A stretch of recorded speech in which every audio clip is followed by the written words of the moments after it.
and I'm just waiting to get the notification.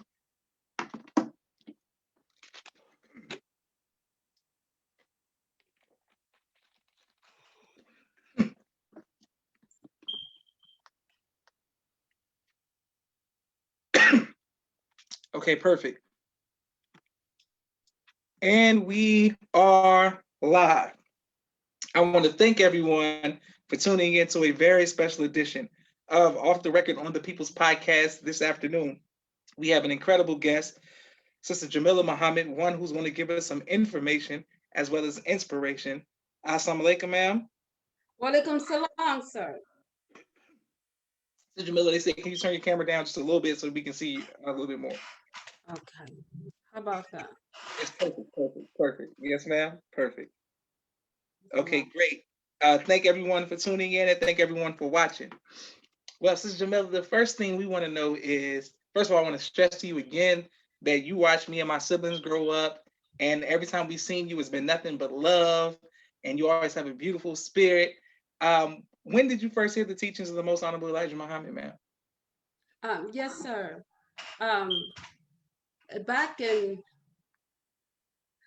it was May of 1980 when I first heard the teachings.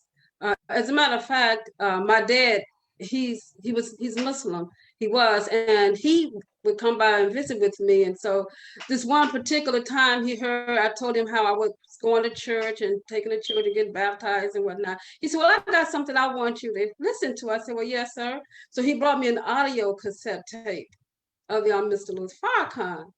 And I listened to the tape. He left, and when he came back, he said, what did you think? I said, Dad, this man is Jesus. He said, I want you to keep studying, you know. So after that, then he invited my sister, one of my sisters and I, to go with him to hear the minister speak on 39th and Oakenwall. And I did. And when I went in, I knew then I had found the right place because it was what I had been looking for all these years.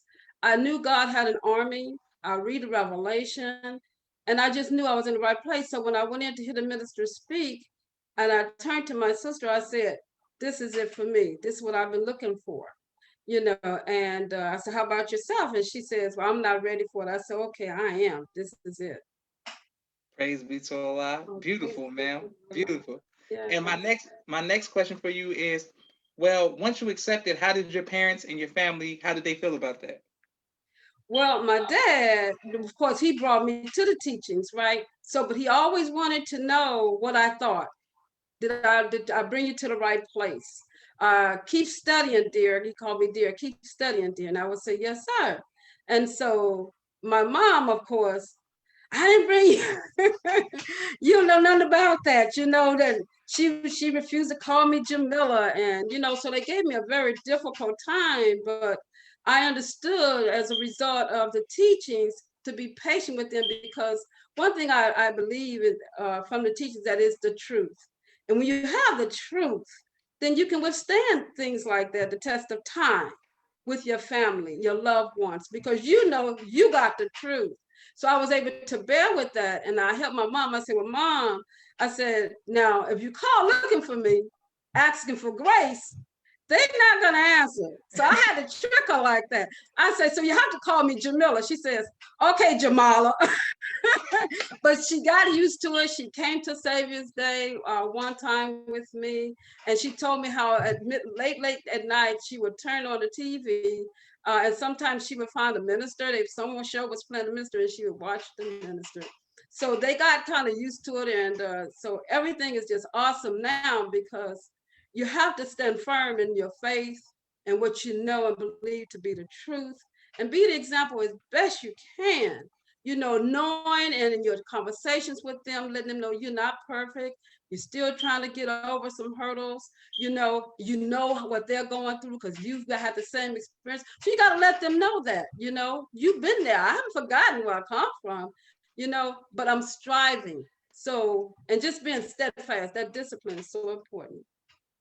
Beautiful. Praise be to Allah. Yes, ma'am. Thank you. And my sister Miriam sends a greeting, Sister Mariah, Brother Daniel E. And thank everyone who's watching on YouTube. Please continue to like, share, and subscribe. Now, Sister Jamilah, what was it like for you when you first met the Most Honorable Minister Louis Farrakhan?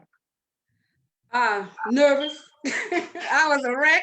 I could have fell out on the floor because, like I said, I heard Jesus. I heard what I had been looking for, this great man. And my imagination of Jesus was just, it was amazing because I saw him. I was taught he had the whole world in his hand. So I'm seeing Jesus, this big, tall man with the world in his hand. But to meet him, I was very nervous. It was very quiet. And he had such a humble spirit. And he just a loving, kind father. Uh, and he cares, he's generous, and man, it was overwhelming. It was amazing. It was humbling. It was just amazing. Yes. Beautiful. Praise be to Allah. And Yes. speaking of you going from Sister Grace to Sister Jamilah, how did that come about? Well, I was told by some sister friends of mine, because I don't really quite remember the entire experience. Yes, ma'am. Yes, because it was during the time when my son had transitioned, and that Sunday he transitioned. The janazah was on the 24th of June, 1985. And on the 29th of June, we didn't have Mos Mariam at the time. We were at the final call. And Mr. Louis Farrakhan called myself, Sister Emeritus Aisha, and her husband at that time, Brother Juan, down. And I pray a lot, and I remember this exactly, where when he gave me Jamilah, he said that I can spell it like I wanted to. And so I was told it was because of my faith that I demonstrated during the loss of my son. So it's spelled also the way it is because of some sisters and I have gotten together. Beautiful. So, Praise be to yeah. Allah. Yes, And he ma'am. did tell me that it did mean beauty in the sight of Allah. So I'm striving for that. I'm striving for that, brother. Yes. Yes, ma'am. Thank Allah. I thank Allah for it. And I love my name as well. Praise be Thank to you. Allah. Yeah, praise Allah. Excellent. Yes, ma'am. Well, you what was the sisterhood like in Chicago? Like when you joined, like who trained you? Who was like in official capacity? What was it like back then? Well, it was really funny because we didn't have the mosque nor the final call when I came in. We was meeting out of a storefront, used to be a store, used to be a clothing department store named Terry. I lived in that community and we shopped there. 47th and King Drive now, it used to be South Park. So we were meeting there. So at the time we had a sister named Sister Christine.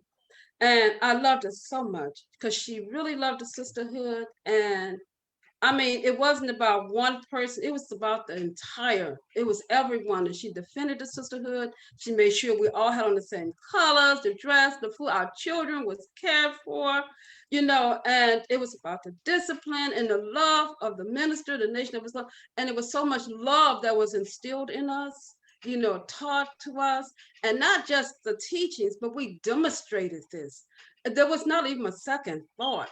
And so Sister Christine at the time when I first came in was her name. And then later on, when we came into the final call, then Sister Patricia, our late Sister Captain Patricia Muhammad. Yes, And ma'am. she taught me exactly how to be a sister. She taught me what that meant and she practiced that. And she loved the sisterhood. And it takes love and patience. And they had all of those qualities. Oh my God, it was amazing what we were able to accomplish with just a few of us at that time.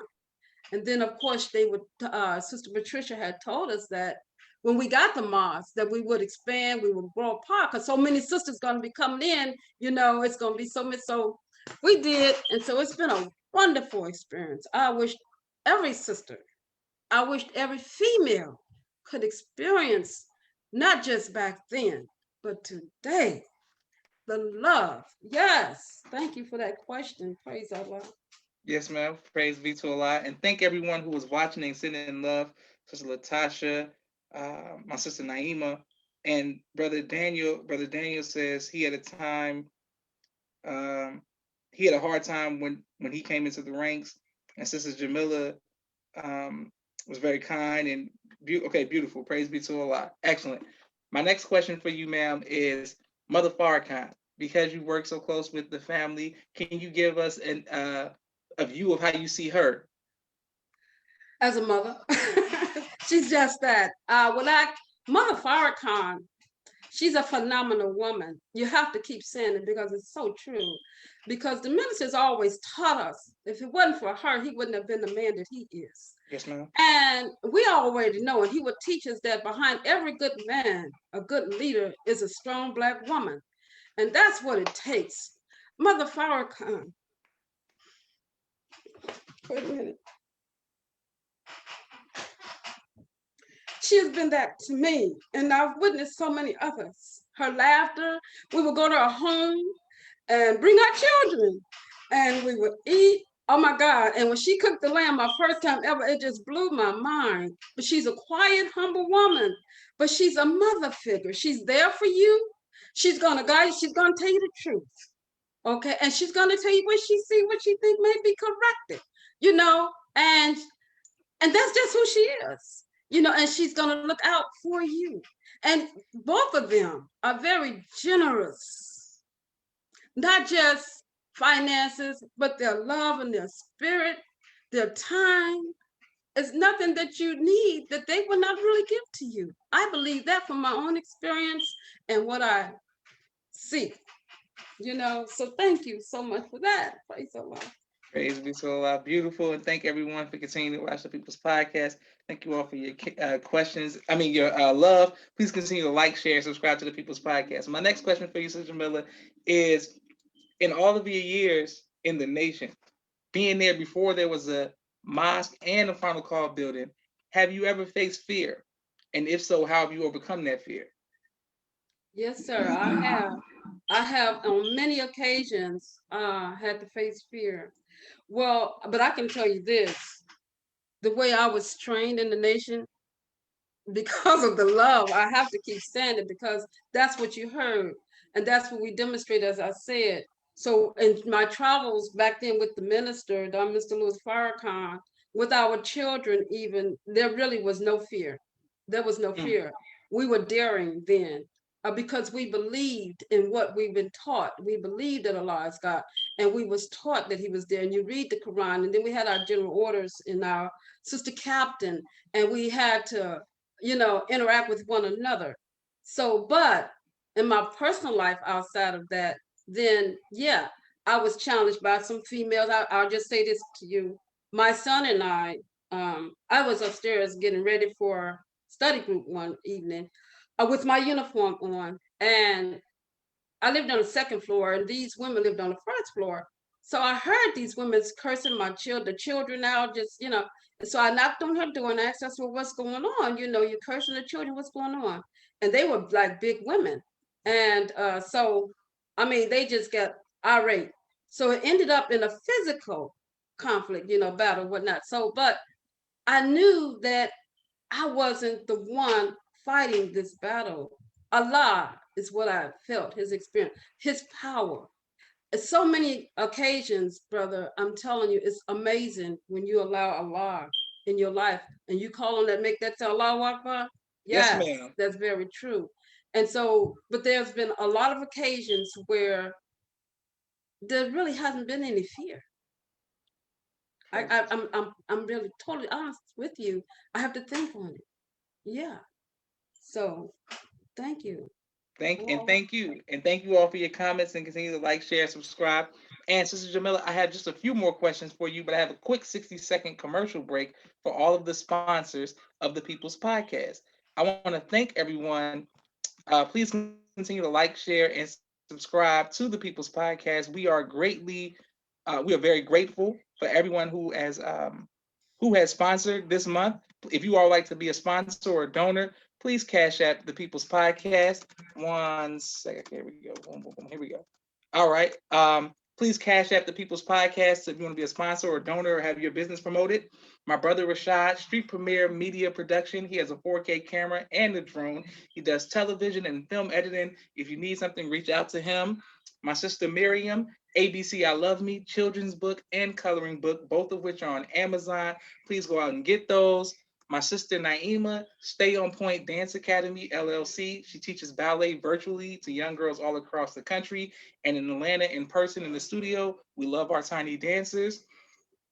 MTS Car Bros out of Los Angeles. Any make, any model, any year, 30 to 50% off. Thank you very much. If you need some cars and trucks, reach out to them. Brother Kenneth, bow tie maker extraordinaire. He'll ship bow ties to you all across the country. Queen is I, Sister Latasha. Queen is I, Poetry and Apparel. Make sure you get the poetry. It's an amazing poetry as well as the apparel. Sister Latasha, Queen is I. Thank you very much. Sister Kanika out of Chicago, CBD Mom, self-infused company. That's cream, as well as the lotions and the oils. Thank you very much, Sister Kanika. Sister Landra L. Muhammad, My Letter A book. Sister Landra L. A. Muhammad. Make sure we go out and support her children's book. Dr. Henry M. Carter, King Henry's Turkey Legs, right here in Atlanta, Georgia. Make sure we get that, and we're coming right back to you. Our brother Rashad Muhammad of Chicago, Illinois, COVID-19 disinfecting cleaning services. Make sure we support him. My father's book, A Soldier in the Movement of Christ, AbdulSharif.com. Make sure you get your copy. And last but not least, my two books, Cleopatra, which is a children's book, and No Father, No Excuse, both of which are on Amazon. Thank you very much. We're coming right back to you, Sister Jamila. Boom. Yes, and thank you everyone in the comments. Sister Jamila, how, as a sister, how did the Million Man March impact you? Wow. Yeah, it did. I stayed at home. I obeyed instructions. How did it impact me? It impacted me with the braveness of our brothers. That took a lot of courage to me. And that meant that there was hope for me. We have a future. That meant that there's work that I have to do as a female, as a woman, a mature woman now, in my own personal life, to help my brothers, to help ourselves. I have to grow and develop myself in such a way because our children are coming up. Brothers have children. We have single fathers, single parent fathers, but they need to see us in the light of what we've been taught, and practicing that so that they can feel like what they went through, demonstrating going to the Million Man March and what they're willing to do for us. Then we have to renew our spirit, re-educate ourselves, follow the instructions given to us and become that woman and be patient with our brothers as they come through this process of developing their manhood.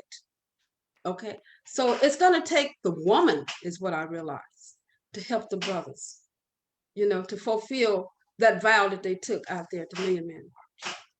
Beautiful. Praise be to Allah. And thank you very much, Sister Jamila.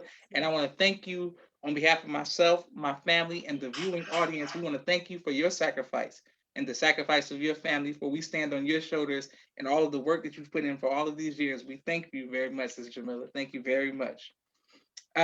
What has been your greatest trial in your tenure in the nation, and how have you overcome that trial? Wow. Wow, let me think. My greatest trial is to overcome my greatest trial. My greatest trial is overcoming myself. And it still is, but it's not as great. I've learned because the minister has taught us and the Quran teaches us about trials purified. The minister's life for me he's our standard bearer.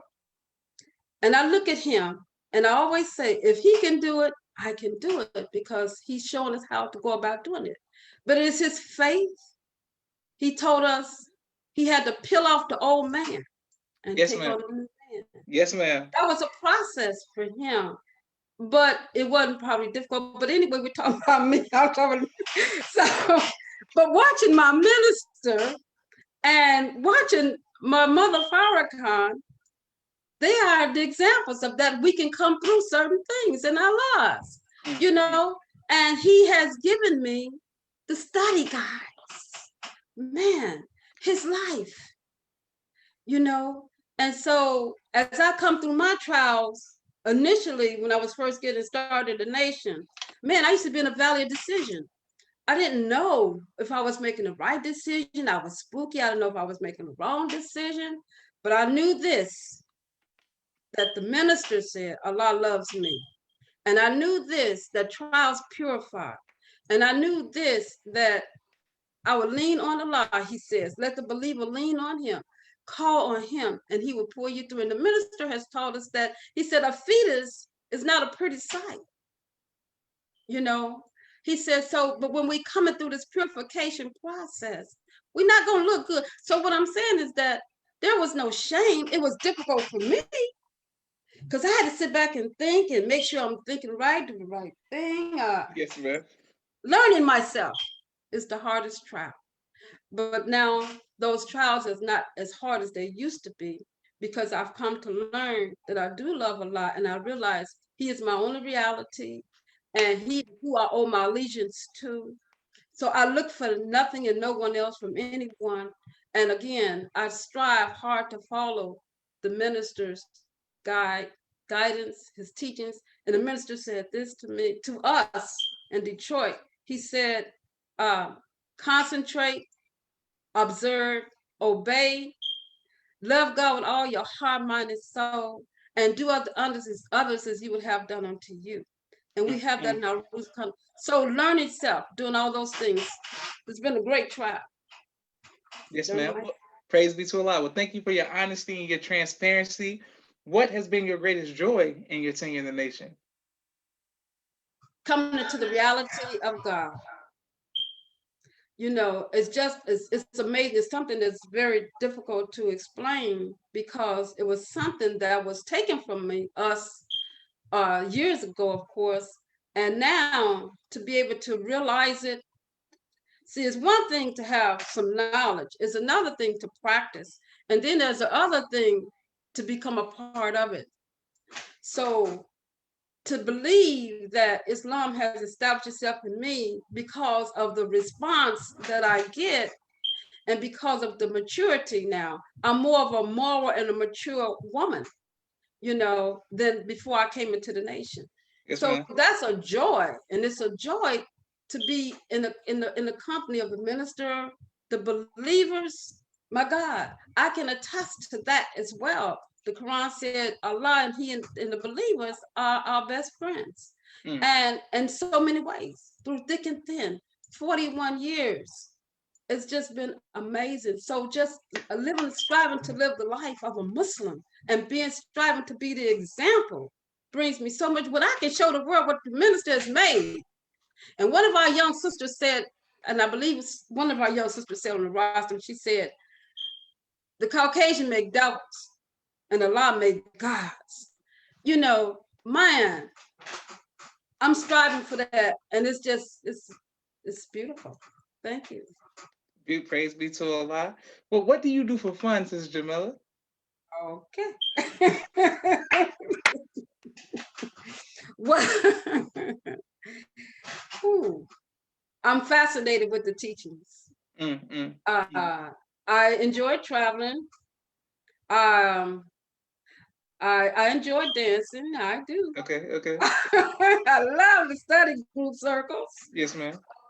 Sometimes the movies. I like the movies, and I'm adventurous when it comes to going out to dinner. Okay. Yes, and I love at the parks. Okay. So, yeah. Excellent. And what type of music do you like to listen to, ma'am? Jazz. Okay, like to listen to jazz. Okay. Jazz resonates with my soul. Is there any artist in specific, like Miles Davis, Coltrane? Is there anybody specific, or all jazz?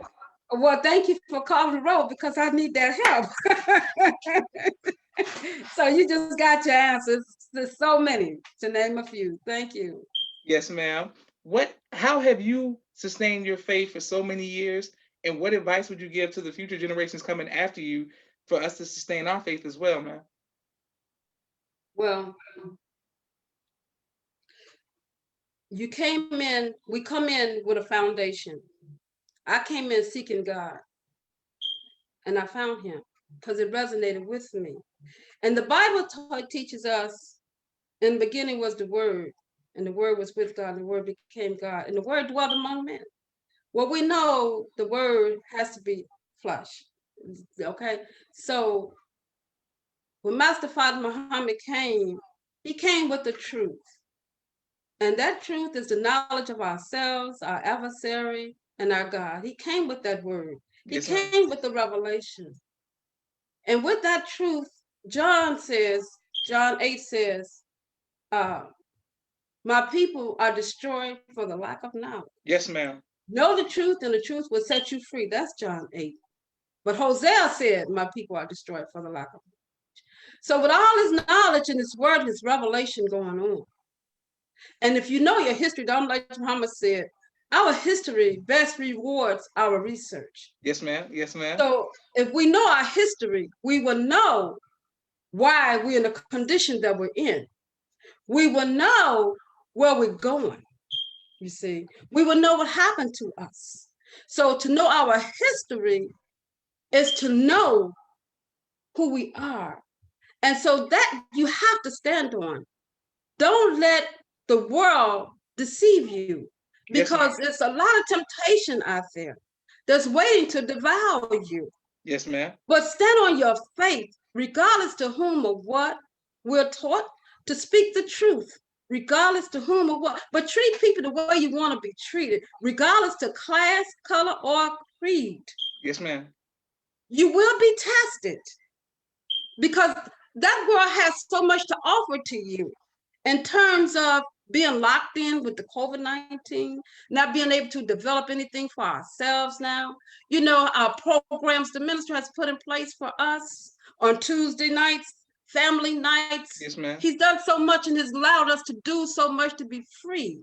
So, but because we are lacking certain things right now, the tools, then we reach our children, reach back out, because they're in two worlds. So the children, you have to know that that exists.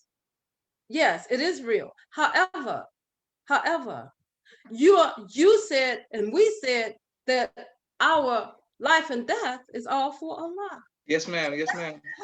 Stand firm on that foundation, on the truth. Stand on the truth, and the truth will keep you free. Don't be afraid. Call on Allah every step of the way and trust Him with all your heart, mind, and soul. Trust Him and remain humble, because like Muhammad said, you could tell his followers, because we walk the earth in humility. Yes, ma'am. Remain humble. People can approach you. That's what you are our future. You are our leaders. We look to you. We need you. We love you. We want you. I'm admired. I humble myself unto you, because that's all we have is you. Perfect. Beautiful. Thank you. Excellent. Yes, ma'am. Go ahead, Sister Minister Jamilah. Yes, ma'am. Teach it. Yes, ma'am. Sister Jamilah, speaking of ministry, would you ever go into the ministry? That has been one of my greatest desires. But as I said earlier, myself has been my greatest trial. Overcoming myself. But the minister has helped me. I believe I'm going to say this right. At the final call, one time he said, one of the reasons at that time that he became the man that he was at that time is because he was able to put himself in check. Man, that's my principle. I live by that. I strive very hard. I'm not perfect at nothing. I'm not even claiming nothing, nowhere near it, because I see so much in myself that has to be cleansed. And he has taught us in the study guide, see, there's so much down inside of us that we don't even know is there. So I'm constantly a trial to myself, you know. But yes, I love the ministry. The ministry has taught us that the word minister means to serve. Yes, ma'am. I love serving the people. I love to give.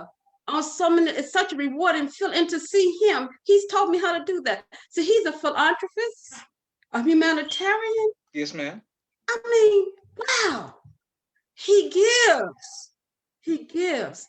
And I love giving. He gives spiritually, morally, mentally. So we have to walk in the path of Jesus if we're going to make it. But what I feel and my innate ability is to be a servant to the people. Praise Allah. Praise Thank you, sir. Yes, ma'am. Thank you. I have one more question for you, Sister Jamilah. What would you like your legacy to be, ma'am? My legacy to be a Muslim. And a Muslim is one who submits his will to do the will of God. Whether it be in making my word my bond, I'm striving for that, to help build hospitals, schools, to re-educate, homes, farmland, all those things, and to speak the truth, to live the life of a Muslim, of a believer in Allah, the most unlike Muhammad, the exalted Christ, the Mahdi.